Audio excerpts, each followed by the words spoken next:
I pulled into my parents' driveway with sunscreen still on my arms, bag packed, flight itinerary folded in the passenger seat.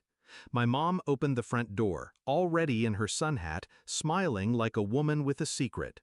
"You were never actually on the guest list," she said. "We figured you'd be fine alone." Then she shut the door. No apology, no explanation. Just like that. I sat there in the car, engine humming, and smiled. They thought I'd beg, thought I'd cry, thought they won. They didn't know I had already booked my own flight. They didn't know the man they tried to keep from me had a private villa on the other side of the island. They didn't know I was about to ruin their vacation with one perfect photo. It wasn't always like this. There was a time I believed my family loved me, believed their silence was just forgetfulness, not preference, that being left off group chats, overlooked for invites, was just a slip. But slips don't repeat.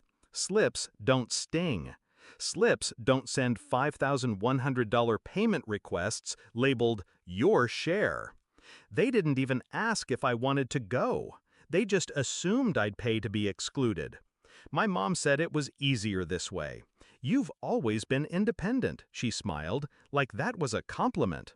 Like I didn't grow up hearing, "Your sister needs this more," or "Don't make a scene." I learned early that love, in our family, came with a hierarchy. I was useful, the helper, the afterthought. Until I met Kai. He was everything they weren't. Present, warm, intentional. We met at a gallery opening. He caught me staring at a sculpture like it had answers.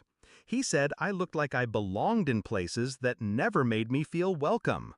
I didn't fall fast, but I fell steady. And when I brought him to dinner 6 months later, they smiled too much, asked too many questions, then pulled me aside the next day. "Don't get too attached," my mom warned. "He's charming," my sister whispered, "but that usually means something's off." What they meant was, he wasn't for us, which really meant he wasn't for them. So I kept things private, didn't post, didn't share, just lived.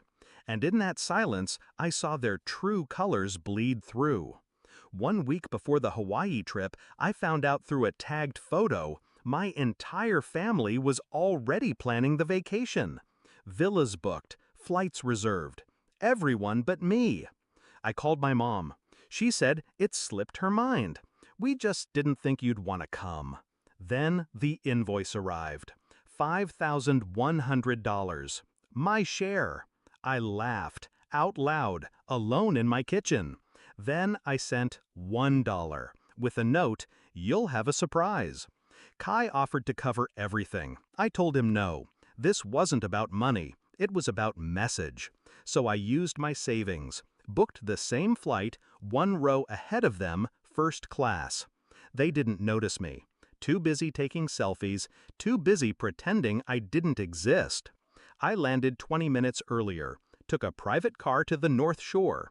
Kai was waiting, shirt off, cocktail in hand. We stayed in a private villa, not near theirs, above it. You could see their pool from our balcony. I waited 3 days, let them settle, let the illusion sink in. Then I posted a single story, a photo of me and Kai in a villa, in a robe, champagne between us. Caption, "Sometimes being uninvited is a blessing." They saw it in minutes. My sister's message came first. "You're here?" Then my aunt, "Did you follow us?" Then my mother, "We need to talk, now." I ignored them all. The next day we went to the same beach club. I wore red, her least favorite color. She spotted me at the bar, walked up, tight-lipped and trembling. "You're embarrassing yourself," she hissed. I smiled. "No," I said, "I just learned from the best." Her face cracked. "I raised you better than this." "No," I said again, "you raised me quiet. There's a difference." I walked away before she could speak, left her standing there, staring at a daughter she didn't recognize, because she never bothered to know her.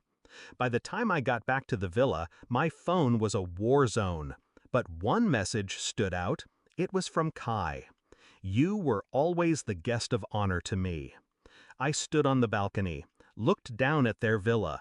Their pool was empty, their voices distant. For once, they weren't the center. I was. People think revenge needs fireworks, but real revenge is silence, presence, a life they can't ignore but can't touch. I didn't destroy them, didn't scream or burn bridges. I just arrived, flourished, glowed in the very place they said I didn't belong. I never paid the $5,100, but I sent them a postcard. A photo of me and Kai laughing in the surf, sun behind us, caption scribbled in pen. "Thanks for the push. I needed the vacation."